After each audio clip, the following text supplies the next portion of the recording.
I've heard of Mr. Martinez. I had never seen him before he testified as a witness. I was very impressed by him. And I talked to him on the phone very briefly yesterday afternoon, and he was excited about the appointment, and I was also. I have never met Mr. Holmes. I attempted to reach him by phone yesterday and was advised he was out of town. What do you think this committee can truly accomplish? Hopefully we can act as a catalyst and maybe bring some of these divergent views together so that this problem can be settled. And then I see the committee sort of as the eyes of Judge Taylor. He obviously can't keep supervision of the schools as they operate, and I expect, will look to us to find out how the plan, whatever plan is adopted, works.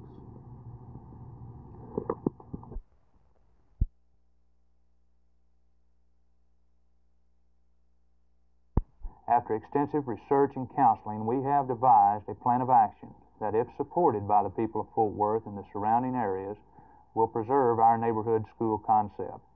We will release the plan of action to be taken by this organization at an open meeting to be held at the Midtown Church of Christ at 1701 Oakhurst Scenic Drive, Tuesday, July 20th at 7:30 p.m. A number of public elected officials will be present, some of whom will speak at this meeting to express their views. We extend an invitation to all citizens of the area, regardless of race, creed, or color, to attend this meeting. Mr. Lucas, you say you have a new plan. Will this vary greatly from the plan that was okayed in Judge Brewster's court yesterday? When I say a plan, sir, I mean not a plan that we have devised as something to remake the plan the school board has done, but only a plan of action that our group feels like will eliminate the busing and concept and retain neighborhood schooling.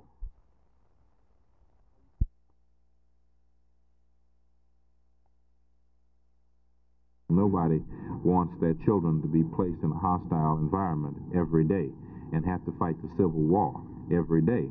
And so consequently, we have allowed the courts, and we've allowed a few people who think that they have the idea to infuse their thoughts upon the masses. And I think that we ought to think very seriously of how can we create quality education in the South. And we don't have it today. I mean, quality education for the masses. Then you feel really the majority of blacks would probably rather bus?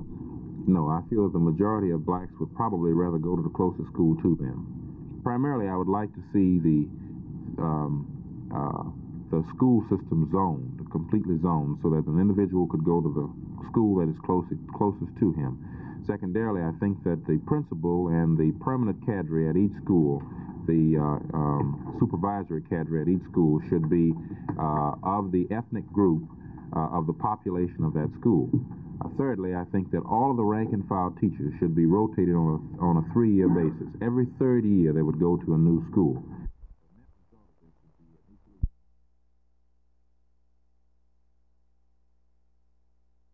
This is room 115 at Drummers Inn Motel in Fort Worth, the distribution point today for the vaccine for VEE, or brain fever, or the horse sleeping sickness that has struck the horse population in southern Texas. Several thousand vials of the vaccine were brought into Fort Worth today at Greater Southwest Airport. They were then transported and mixed here at Drummers Inn, where the Texas Division of Animal Health Commission is located for the distribution of the vaccine. The veterinarians were distributed the vaccine at noon today. I asked Dr. Ted Euler with the Federal Animal Health Division if enough vaccine was brought in. We've got a very small shipment from what we're going to need here. We've only received approximately 2,000 doses for the Fort Worth immediate area here. Of course, this is not near enough for the requirements. Veterinarians who came here today and received enough for 70 inoculations of the vaccine said they did not want to talk about their problem on camera. They said they had enough problems with receiving phone calls day and night for the past 4 or 5 days, and that 70 inoculations is only enough to get them in more trouble. Jim Green, Channel 8 News on the Move, Fort Worth.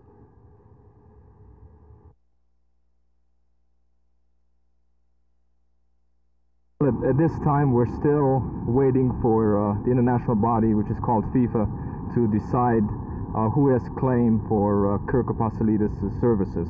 Of course, here in Dallas, we are convinced that we have the right for him, for his services, until the end of the North American Soccer League season, which could be August the 21st, which is our last road trip, and we hope we will go into the playoffs in a championship team, which could mean until September the 20th. Of course, his former club that he had left in '65 when he came here to this country to attend college claims they've never given him the release, and as a result, after 6 years, he still belongs to them. And we have documents showing that Kirk had come from Canada after he had signed a professional contract there in '67. He played for that team in '68. He had come back to the United States. He played for the Greek Americans in San Francisco and obtained his certificate of transfer from the Canadian Soccer Football Federation, and then was signed by the Greek Americans, who gave us his release to have him for this season.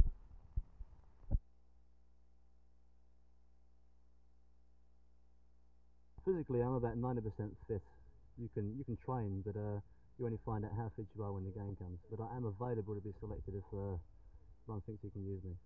How long has this injury period been? When was that Montreal The game? Montreal game was 7.5 weeks ago, I believe, or 8 weeks. 8 weeks this coming Sunday. I read in the paper where Boy Mutang is going to go back home because he thinks soccer is more rugged up over here than in other areas. What are your comments on that? I think the one thing that's lacking over here is protection. When I say protection from the referees. In Europe, if a guy slugged you, he would get even if it was his first offence, he would get probably 3 or 4 weeks suspension with no pay. Over here, it's a different system. I know there are different problems, but we do seem to be lacking in protection this wise. Montreal was a perfect example.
And it will help them advertise better, let people know that this opportunity exists. No, we're not pleased with the progress.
some years ago, Mrs. Johnson from right here in Texas began a beautification program. And I think the blueprint was very well set by her. Now all we have to do is keep the things that we learned then in mind. One of the things we saw then was that concrete rather rapidly disappeared when people became interested in making their downtowns more livable, more healthy, more beautiful. But it's a fine theory, but is there any activity going on? Oh, there's a great deal of activity. You don't have to travel very far to see trip hammers digging up median strips that used to be all concrete, now become dirt and ground cover and trees and shrubs. Are you satisfied with the progress? Well, no, our job is not to be satisfied with the progress. Our job is to try and spread the word as far and as fast as possible.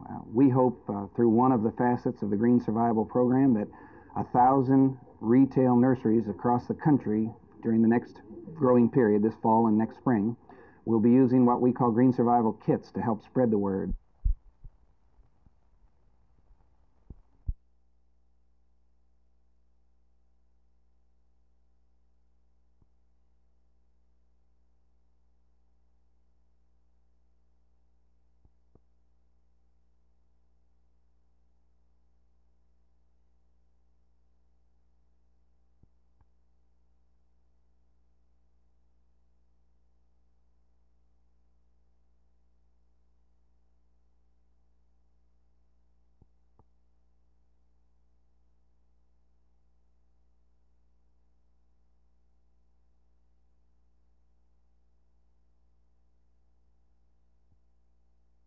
Everybody is trying to lure the swinging singles of Dallas these days, and now the church is no exception. Ron Hall has organized a non-denominational Sunday school class for the 18 to 40-year-old set. The Sunday school meets in the Fairmont Pavilion room behind me from 9 to 10:30 each Sunday with a special approach. Informality and no offering is the key word. I asked Ron Hall why the swinging singles would come to this any more than a formal church service. I would imagine, Donna, it's probably due to mediocrity in the ministry. This is not a church. This is a hotel, and it's just a case of people are turned off on church. And the reason for it, many times, many of these swinging singles, the college set, have been going to church all their life, up to the point of college. And they never got anything out of it. Their life wasn't changed, no redeeming qualities. And so then at 20 or so, they decide, why keep on going to a boring Sunday school class? So we'll probably get them here. So what's new about your approach? Well, the kids will come here because they're invited, the same as kids going to a church because they're invited. And the reason they'll come is a personal situation. Now, of course, we're giving them top quality type people. Robbie Gotti spoke this morning. He got the Seratoma Award in Dallas, Texas for making the greatest contribution to young people in the city of Dallas last year.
receive it in these distribution points will be reconstituted by personnel trained to mix it and supply it, and then it has a lifespan of roughly 12 hours after they receive it.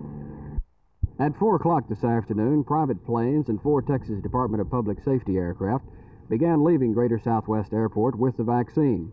The 250,000 doses will be distributed to 26 different cities in the state. Tomorrow, more V vaccine will be arriving here, and more will be made available by Washington if necessary. Jim Green, Channel 8 News on the Move, Greater Southwest Airport.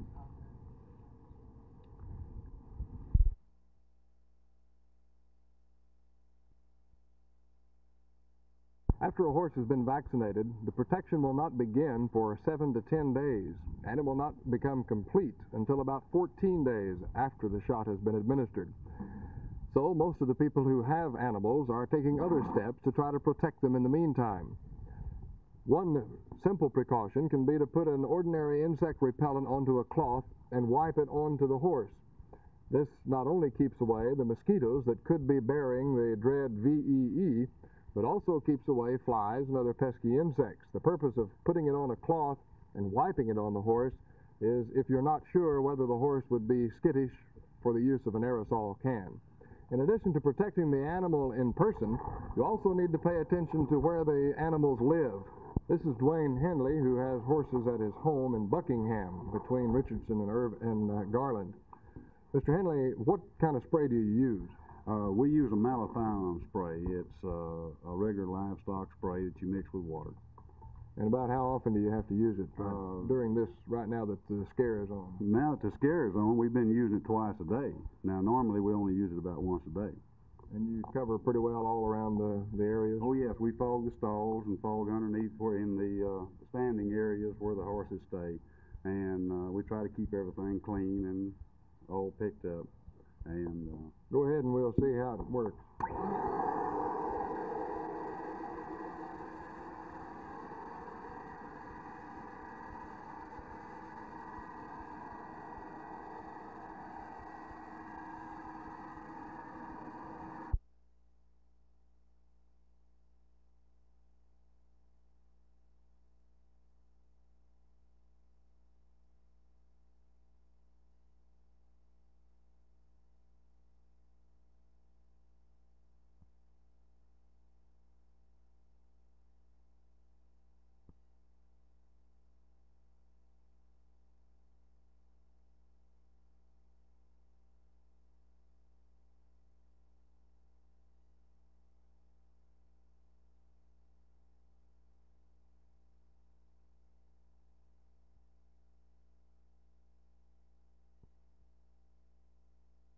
Improvements in wages and benefits such as vacations, holidays, pensions, and medical and life insurance costs. The wages alone in the Dallas area would run between $18.50 a week to $29 a week. It's an overall 31% increase in wages and benefits. Taken in consideration over a 3-year period, it's about a 31.8, and that includes substantial raises in the second and third years. And you have a cost of living escalator clause or built-in increases for cost of living increases? Yes, we do, and it's based on the Department of Labor statistics. What about the increases for workers in big cities? Special provision for them? There was a special allowance made for workers in the big cities, including Dallas, of $5 additional a week to help pay for the parking and working in the downtown areas. All of the traffic operators in the city of Dallas will receive this additional $5.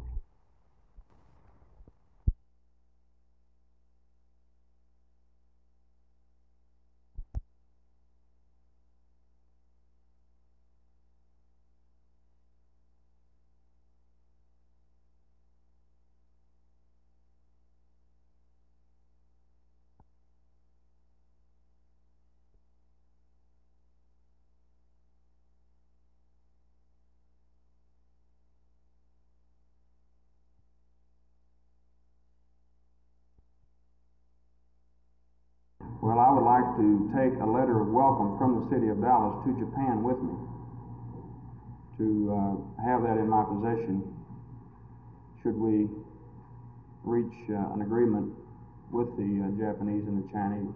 You said in Texas? Yes, sir. Don't you want to be more designated, more specifically, and say the city of Dallas? Yes, I would. That's the reason I would like it from the Dallas City Council. We'll have the Japanese, the Canadians, the United States, and the mainland Chinese. Does that include Red China? That is Red China.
Dallas County at present has numerous departments that are conducted or directed by independently elected officials.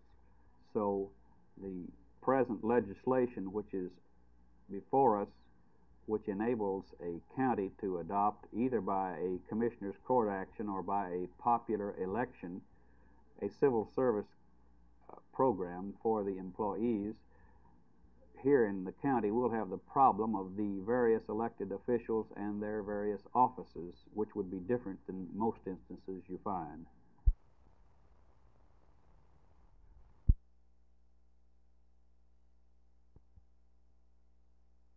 The city manager and the council will have the opportunity to continually modernize and bring our city up to date. And on Section 4, Chapter 19, and Section 42, Chapter 28, we are in agreement thoroughly with that based on some of our past experience. And we are pleased that you are willing and interested in having the park department under the control of the city council and the city manager.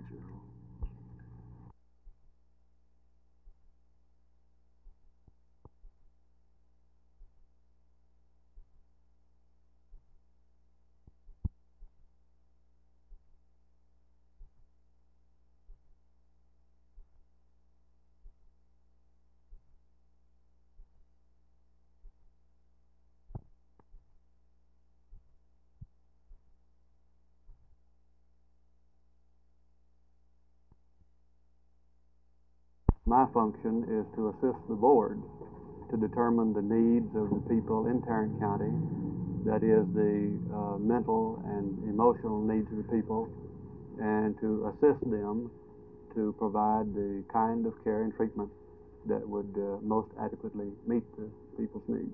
Don't you feel that you're at a disadvantage now with no staff to speak of and the problems that have beset the center in the past?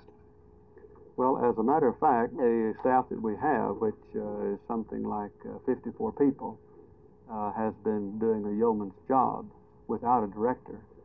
And I'm convinced that as soon as we can get adequate staffing, we'll be able to do a much better job.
Is to obtain a letter of welcome from the City Council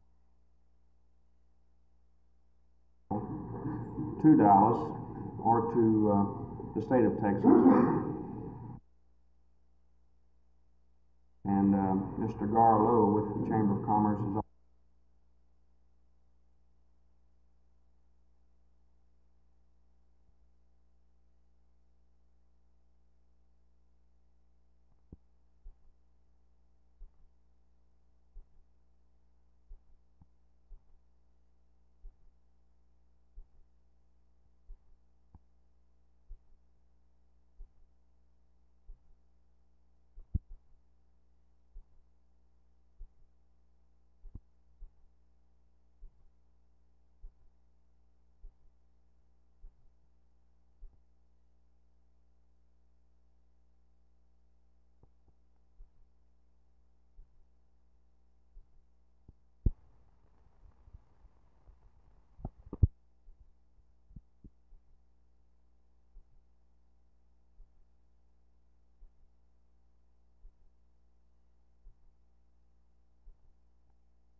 there were 54 car antennas in 3 nights. Now, there have been others since then. They were broken off. Now, I have some facts here of photographs that and addresses that made up this picture. I have 2 case histories of neighbors who have told me I could use their stories, well, not publicly, but to the council members. The other stories are confidential material in the police records.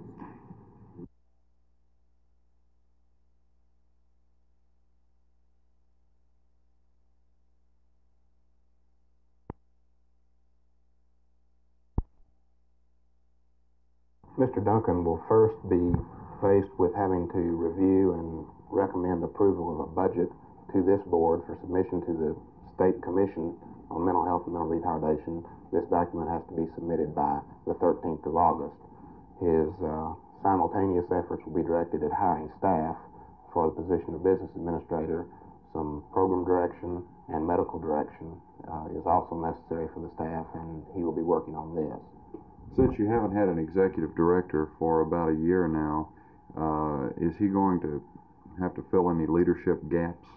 Yes, definitely. We interviewed several people, and this was one of the primary reasons for hiring Mr. Duncan. We feel that he can commute with the community and communicate with the community, and also that he will be able to offer direction to the board as well as community leadership for mental health and mental retardation services. Does that mean mental health and mental retardation in Fort Worth will finally get back on its feet? We certainly hope so. This is our plan.